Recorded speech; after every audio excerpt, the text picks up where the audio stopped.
Joe, we are actually 5 minutes early. May this continue. But is that okay for Joe? I'm not sure. What's going to happen now is, again, as I said, just for the optimal experience of the interviews and the panels, people are going to go out of view again, and we'll come back into view after lunch. And we're going to hear from Joe Salvatore, or we're going to talk to Joe Salvatore. Joe Salvatore is a clinical associate professor at NYU Steinhardt School. He is the director of the Verbatim Performance Lab, and he is the director of my solo show, Enthroned. And it feels really important to me that Joe is here with us starting the day, even though it's cruel, because it's a ridiculous hour of the morning in New York. And I'm still amazed that you have agreed to this, Joe. You're a rock star. But I thought it was really important because Enthroned and the work that Joe and I did Enthroned kind of led to SoloSIRENs, really was like a jumping off point. And so Joe and I just wanted to kind of revisit what that work was, and I guess particularly what we learned from it that helped with the development of SoloSIRENs. So people are still, I'm giving time to the tech folks here to still bring people out. But Joe, how are you?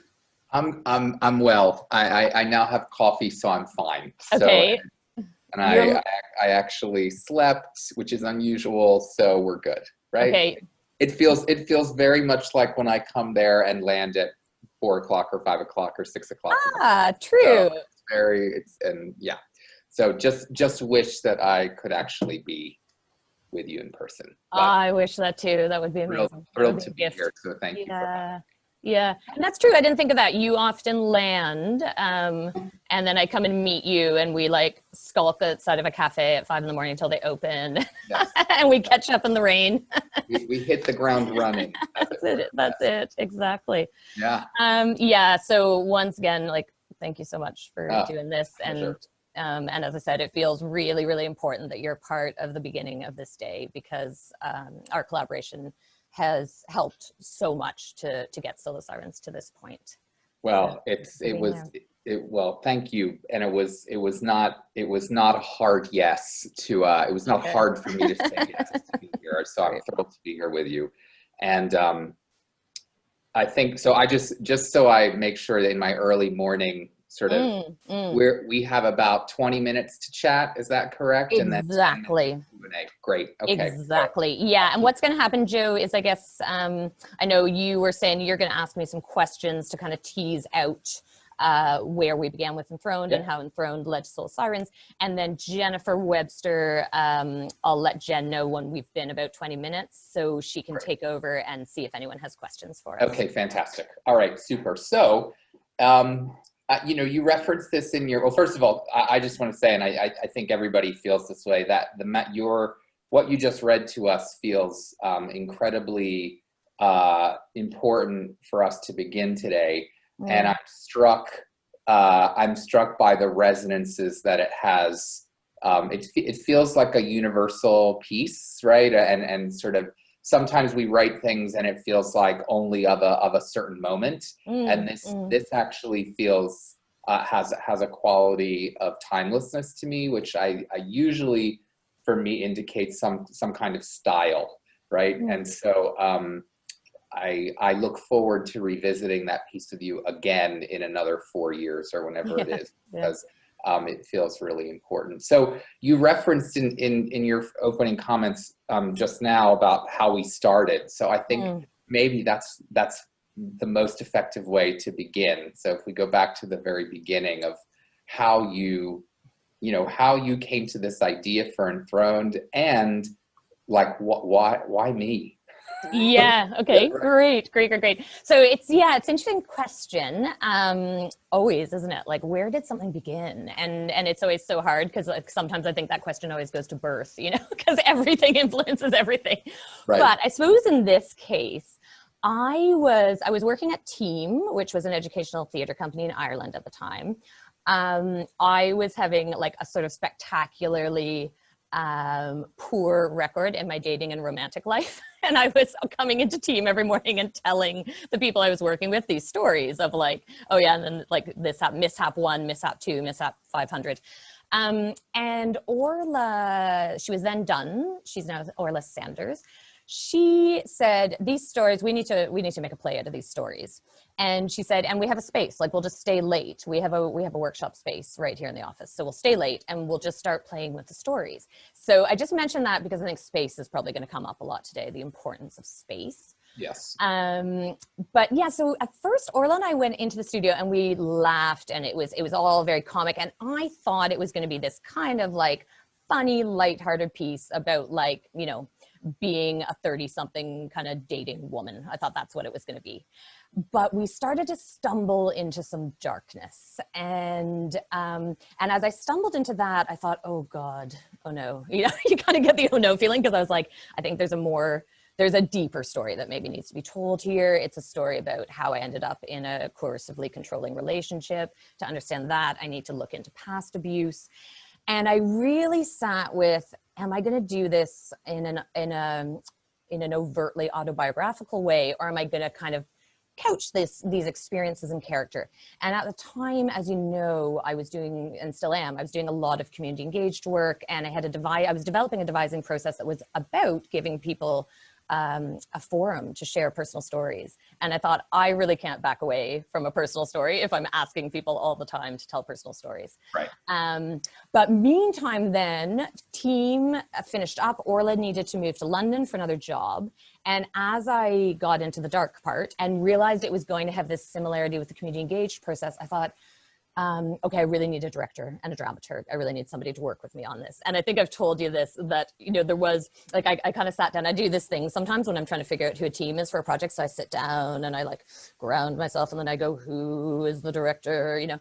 And the first voice I got was you, as in me. And I was like, no, that's why we're meditating. It can't be me. I need somebody outside of me. So I guess I was looking for the me outside of me. And it's interesting it ended up being you, because I think that's so much who I think of you being in our collaborations. I hope I'm that for you many times.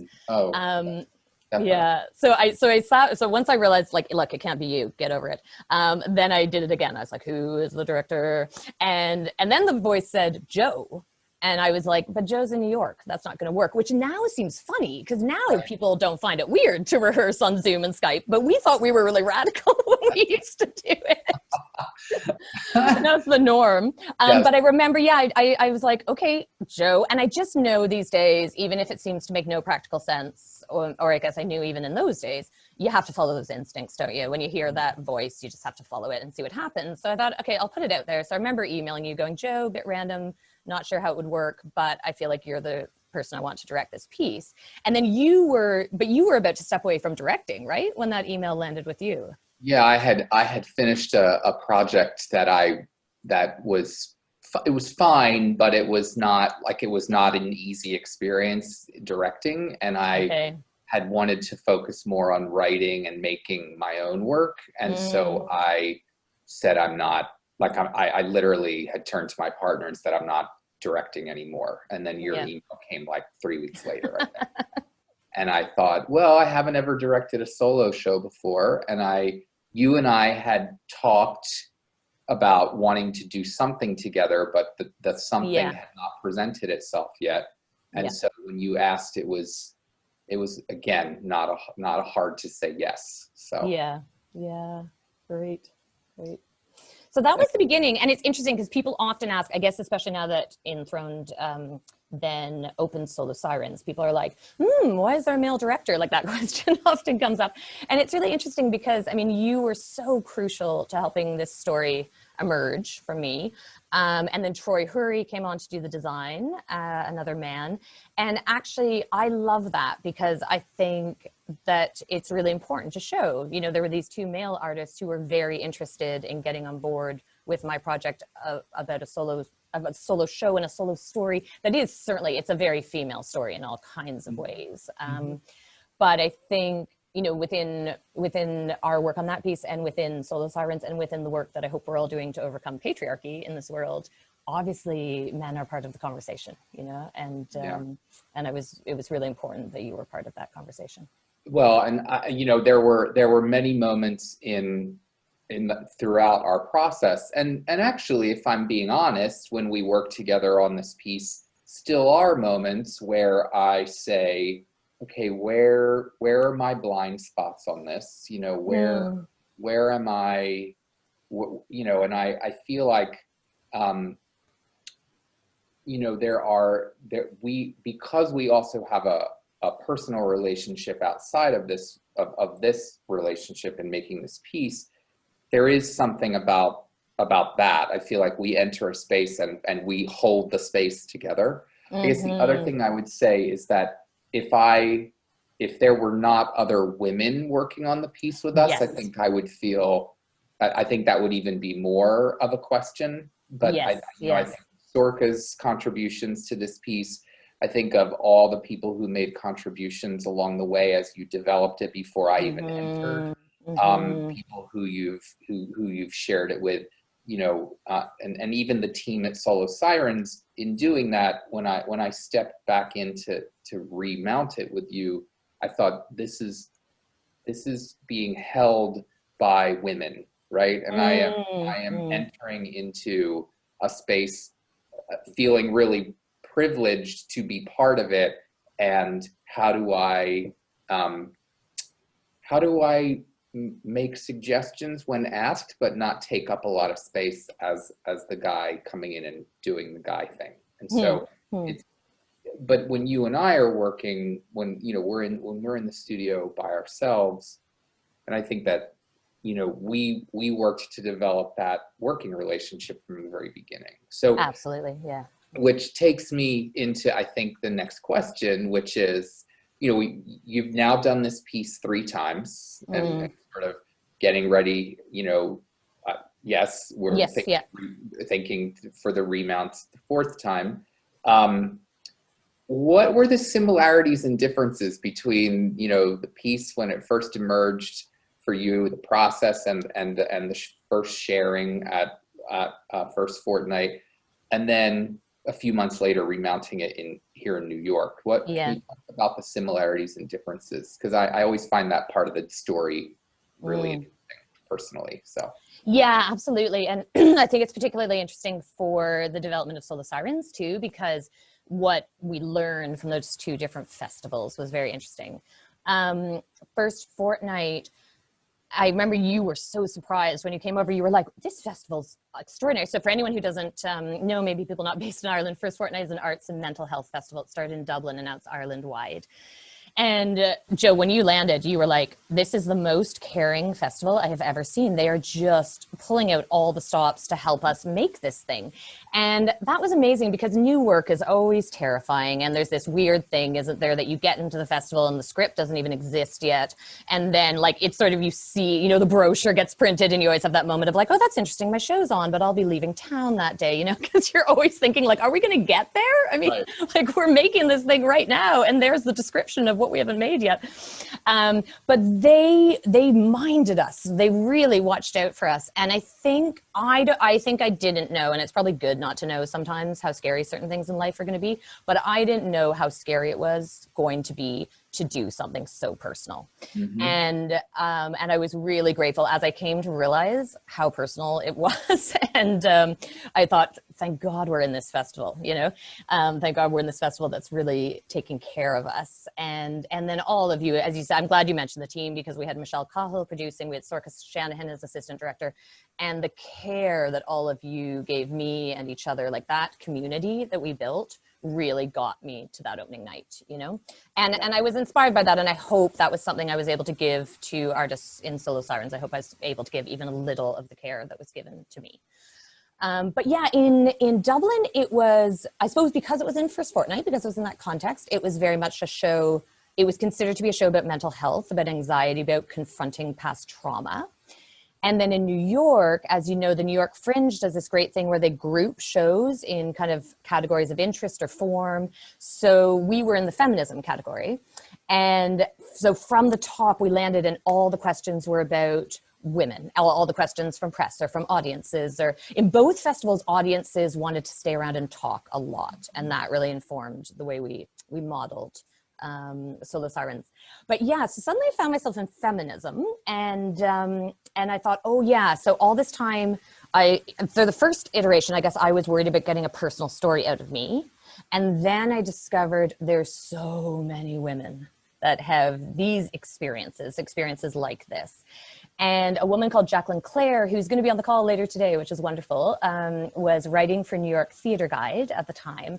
And she contacted me and she said, I'm doing a series profiling courageous women in theater. So of course I was kind of like, oh yeah, you know, like I was kind of looking behind me for like, who's she talking to? And then she was like, so you would be in my series. And I was like, okay, I'm a, you know, it's like that thing of like trying to step into that. Am I a courageous woman in theater? And she asked great questions, and I still read and reread that interview and think about the questions she asked. And I suppose, again, like I realize as I'm telling these stories, it's all about somebody seeing something in you, isn't it? Somebody sees something and they pull it out of you. So I think she really saw that for a woman to tell her own story in her own voice is radical. That is still incredibly radical in our world. Women's stories and women's voices are usually taken over. And when I started to think about that with her, I thought, oh, the next time I do this piece, I want it to be in a context that really focuses on women's voices. Yeah, so as you're talking about this, I'm struck by how when we make work, like it comes from one place, but then as it engages with both time and space and the people at that moment and in those spaces, it affects how something is viewed, experienced. I mean, and that may sound obvious. That might be my 5 a.m., you know, brain talking, but, you know, like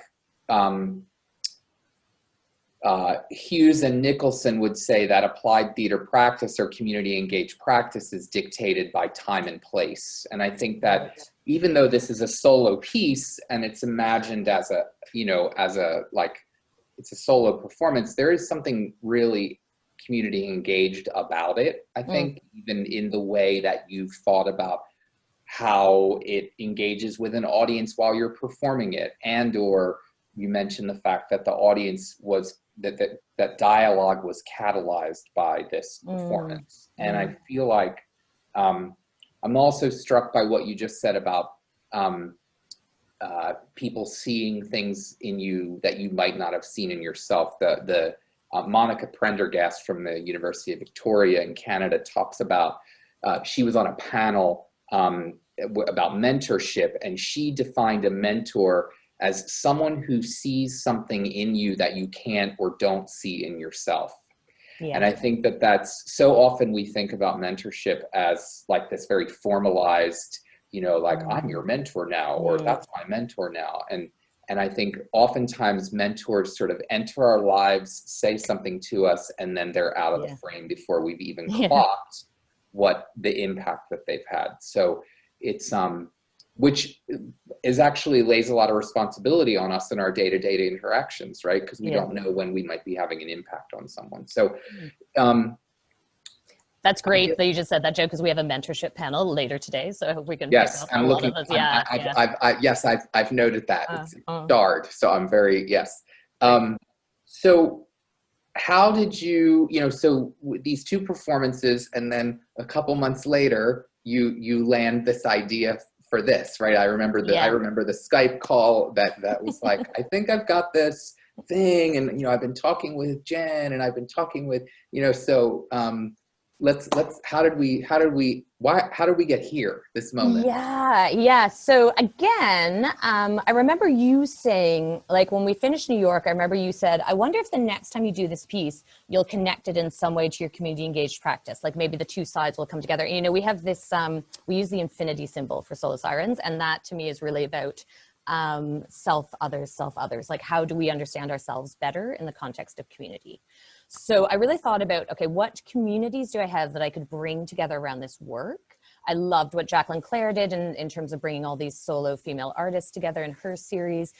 So I wanted to bring people together to be inspired by one another. I wanted to provide mentorship opportunities for young women in a female-only space, because young women came and talked to me probably the most. Like, I would say the audience members who most wanted to talk after this show was usually kind of women between the ages of 18 and 25. So I was like, okay, I want mentorship for young women. I want to extend the model of care that we learned so much about in First Fortnight. I want to be inspired by other people, and share our practices and share our ways of working. And maybe the community engaged work and these solo pieces can be together. And when I looked at where to do that, I instantly thought of Tala, and of course I instantly thought of Jennifer Webster. So again, it's like, I'm realizing it's the same story over and over, isn't it? You get an idea, and the reason you get the idea is because you work with inspiring people like you and Sorka and other people who feed into like this ecology of your own creativity. And yeah, so this idea struck. And then again, I remember calling Jennifer Webster and being like, ideas are flying, ideas are going off, like must meet. And she was like, okay, well, I've just dropped my daughter to school. So like, yeah, I can meet in an hour, you know? So she was like, right, I think she could tell that I was like really, really fired up. So she was like, let's meet. So we met, and yeah, and I kind of said, I think this is the bones of it. And are you on board? Like, can we do this? And she was like, absolutely. And then we needed to get other people on board, you know, so we approached Tony Fagan at Telecommunity Arts, and asked if we could kind of house the project within the organization. We approached Michael Barker-Haven at the Civic Theatre, and asked for space, you know, for the literal space to make the work happen. And it evolved from there. Yeah. That was the, yeah. It's Well, and Jenny, you're acknowledging this, like, that things just happen. You get an idea.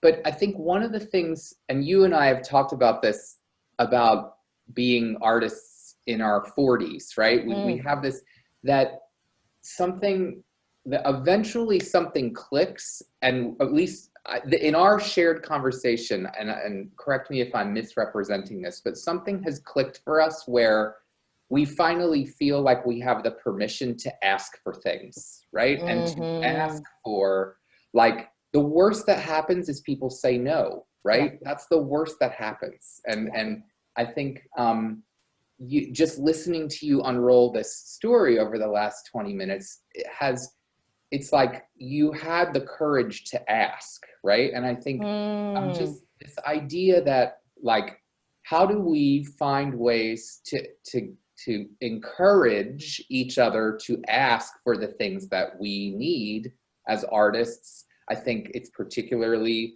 hard for women, if we think about this in a very gendered way. Like, how do we create space where people feel like they can ask for something, and it is okay to say no, right? That's the other thing. Like, I'm developing a no committee, right? That helps me say no to things, because I feel like, even though I'm not a woman, I have the feeling of like needing to say yes all the time. But the thing that you and I have talked about often is like finally feeling like we can ask when we have an idea, if people will help us, right? Or if people have money to support it. And so that's a thread that I'm finding in this, as you tell this story about this work. Yeah, and I love that you identify that as courageous, you know, because I think we have to start really like getting specific about what things like courage and bravery are. And they're not, you know, it's not about proving that you can go out solo and pretend that anybody gets anything done by being an individual. You know, I think it's about being brave enough to go, I need help. I'm feeling really vulnerable. And I don't know everything, and I don't have all the skills. And then also, I do think there's something about stepping into, I do have some skills, and really stepping into those ones. And this is, I think, the 40-something thing that you're mentioning, because I think we both had this moment where we were like, you know, if it's going to be done, it might need to be us who do it. Like, we're not the eternal apprentices. Like, it's time to go, oh, people seem to be like, you know, there's another generation coming, you know, and they're looking for leadership and support and advice. And, like, I might need to start stepping into that too. I just got a little note there from the tech team saying we need within 1 minute to segue into questions. But I mean, we'll keep, this is such a great sort of track laying, I think, for the day, Joe, in terms of some of the things that have come up. And I think we'll keep pulling back those threads as the day goes on. But I think we're going to pass to Jen. Great. Thank you. Joe, thanks. I mean, we're still having a Q&A that Jen's going to facilitate, but thanks. Just to say thanks again for, for the whole process, for everything, but for this morning, for getting up this morning. No,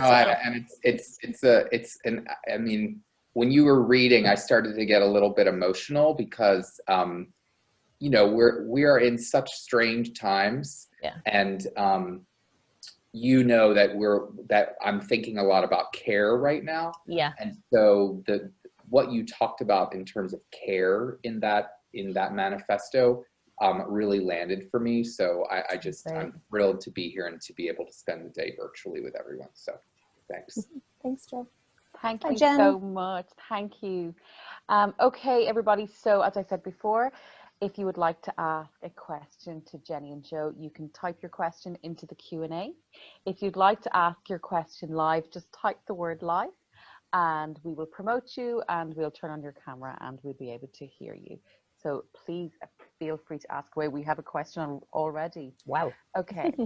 So what is the difference in responses between New York and Dublin audience? Does a woman's story sit differently in New York and Dublin? Okay, very, very interesting. Yeah, God, that's fascinating. Okay, so yes, for sure. I mean, and as Joe said, I think time and space have such a huge influence on work. Now, I want to tread carefully here because I'm not, you know, I didn't grow up in Ireland, but I think there's a legacy of discomfort and fear with the body in Ireland for all kinds of reasons. And something that really stood out to me after one of the Dublin shows is a man who came up to me and he said, you know, it was really brave what you revealed in that show. And my head went instantly to, he's talking about it being brave to reveal that you've been abused. And he said, yeah, it's just really brave to like stand up in front of all those people and admit how much sex you've had. So I thought that was fascinating. What he pulled out as bravery was to speak openly about being a sexual being. In New York, I think that, well, it was interesting. It was before Me Too, and I think people in New York, people were much more on the bravery of the revelations around abuse. That was what people seemed to really gravitate to. I think in Dublin, people were often like, whoa, it's so honest, it's so in your face. You kind of can't be too honest or in your face in New York City. I mean, everybody's just like there. They are who they are. New York audiences make lots of noise, which is really fun. They snap a lot. So they're like, yeah, you get a lot of like, yeah, and a lot of snapping. And so my energy, and we actually had about mid-run, we had to be like, okay, I got to watch the energy because it's so infectious when the audience is so hyper. In Dublin, it was January, it was cold. We were in the grounds of a hospital and a church, and the piece got much more meditative, and I think there was more of a kind of an intensity with the audience. I also think the Dublin audience interacted more with the script and some of the kind of literary metaphors in the script, and I think the New York audience interacted more with the performance, like with the kind of conversation. I mean, how do you feel, Joe? Is that true? Yeah, I think that's totally accurate. I also just remember the differences in temperature. Like the January show, like it was cold, and the August performance in New York, it was like 90 degrees Fahrenheit. So like and that I think affects the way you as a performer move through it and how the audiences experience it as well. Yeah. Okay. So we have another question from an anonymous attendee. As an audience member and as a woman, I connected deeply with Enthroned. It seemed like Jenny and Joe had a strong working relationship that supported the telling of Jenny's story. So this question is to you, Joe. Can you speak more to the balance of lifting up the female story as a male director? Cool. Sure. So, you know, a lot of this probably goes back to, I mean, I'm the oldest of 5 kids. Jenny's the youngest of 5 kids. I have one sister who is the youngest of the five of us. And so that like, and I think sometimes like our histories sort of without us knowing sort of reveal, like they're revealed in the choices that we make. And obviously when we go back and think about these connections, they're there, but like I wasn't thinking about all these things when we were making the work. But then I've also had, for like trafficking in groups of men, I find very threatening, always have, for a variety of reasons that are probably obvious in the way that I present. And still to this day, like if I walk into a room full of men, I feel very uncomfortable usually. And so I think that I've always gravitated to spaces that are where more women gather. And I think that as a result of that, I've heard a lot of women's stories. I mean, from a very early age, I've listened to girls and then women's stories. And God, I've never really even made this connection. So I really appreciate the question. So then in the process with Jenny, in a very kind of, I mean, we spent a lot of time in a studio, just the two of us. Like there was no stage manager for a long time, right? Or like, particularly the first 2 weeks of development that we did here in New York, it was just you and I in a studio for 2 weeks. And so I feel like we ended up revealing a lot to each other in that process.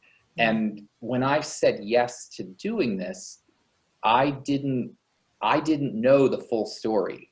You know, and I remember as it emerged, I had these moments of like, okay, yes, and right. And, but I think it became very clear to me pretty quickly that my job was to listen and to not dictate where this was going, but to actually like follow.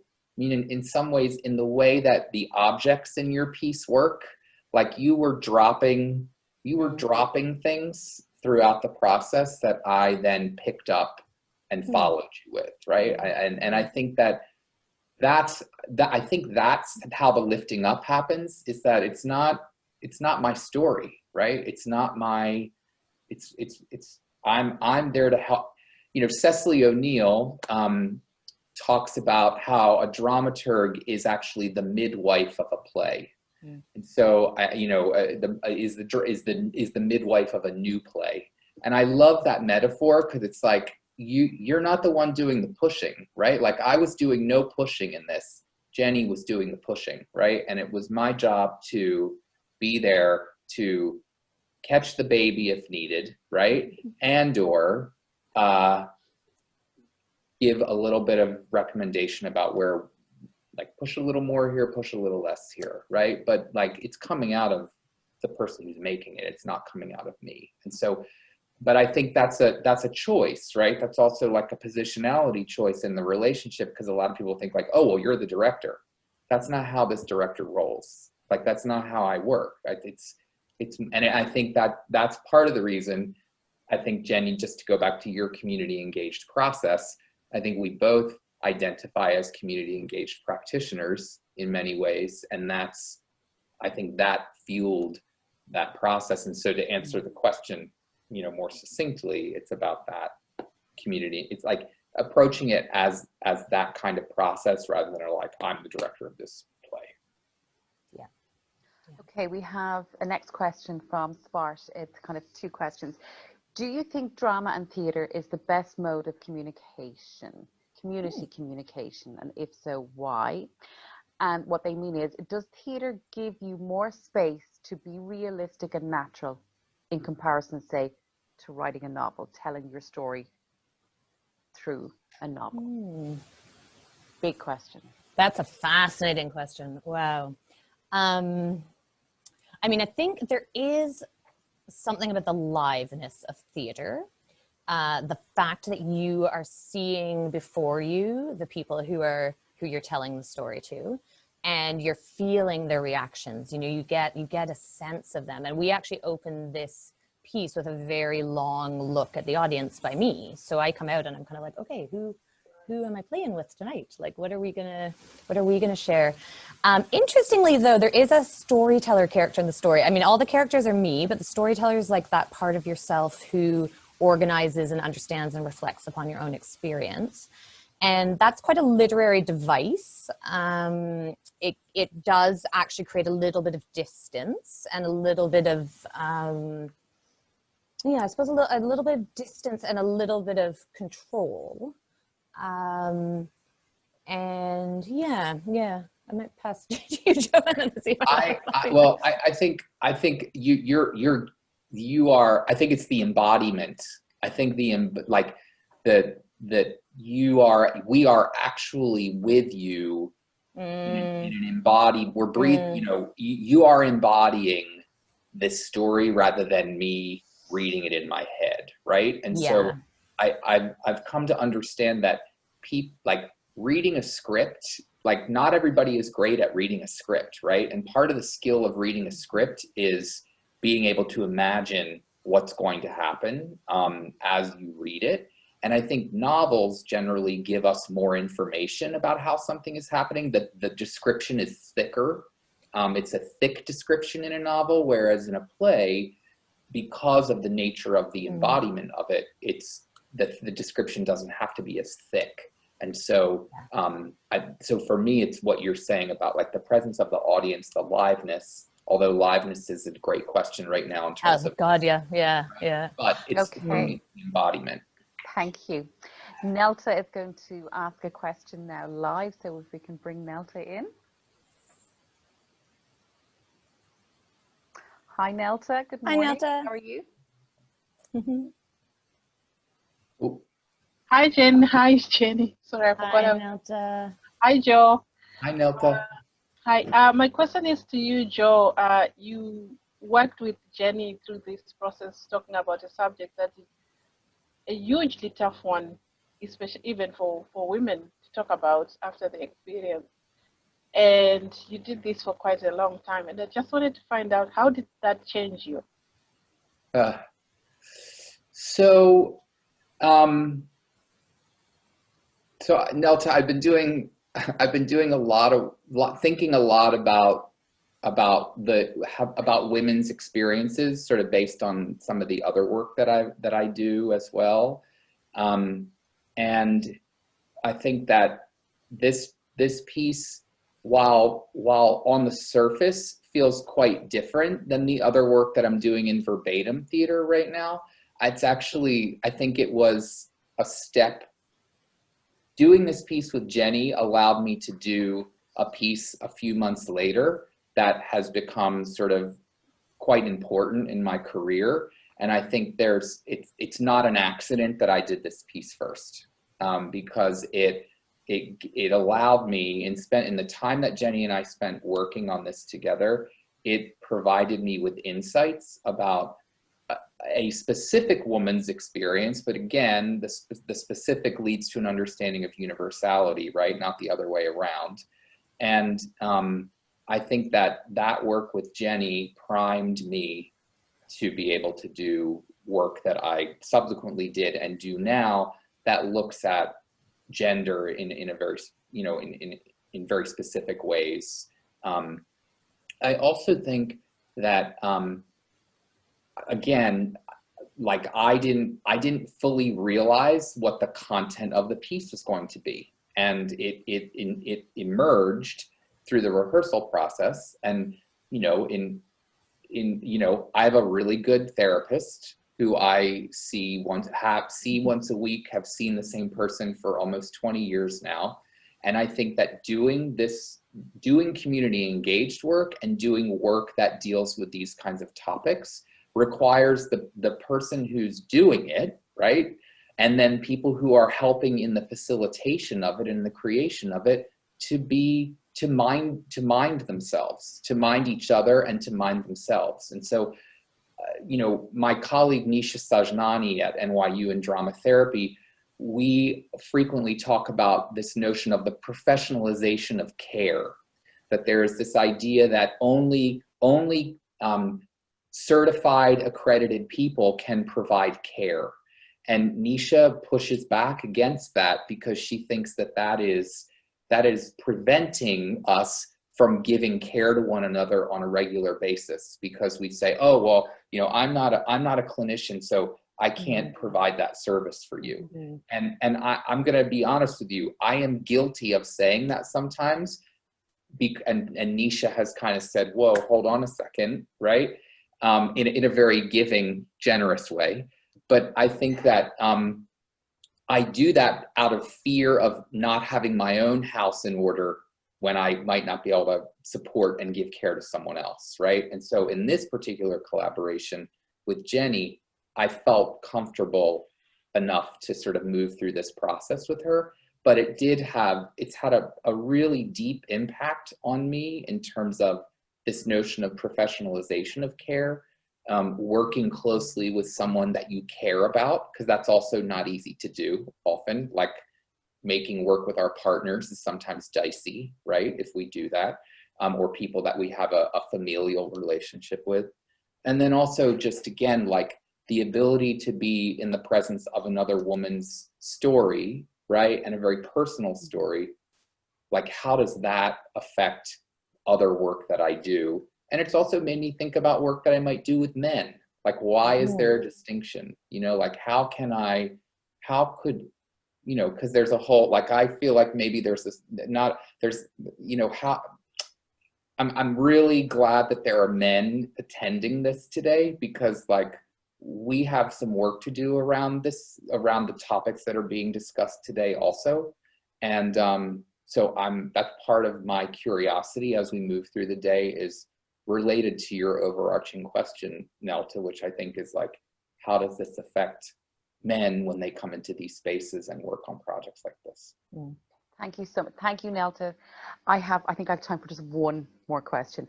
Could you both give advice on how you manage the working director-performer relationship in a solo show?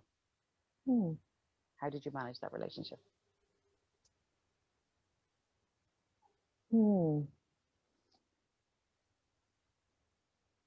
So I interesting. think it was good to take space sometimes, wasn't it? Because Joe was in New York and I was in Dublin, we had these concrete periods of like a week here or 2 weeks there.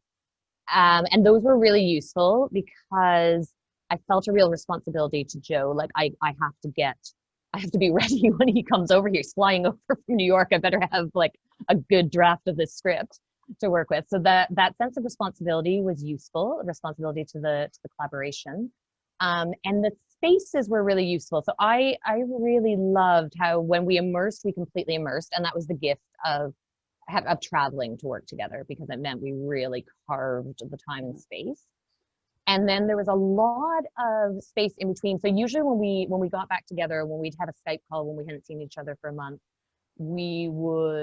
the beginning was like this long circular kind of talk-in, wasn't it?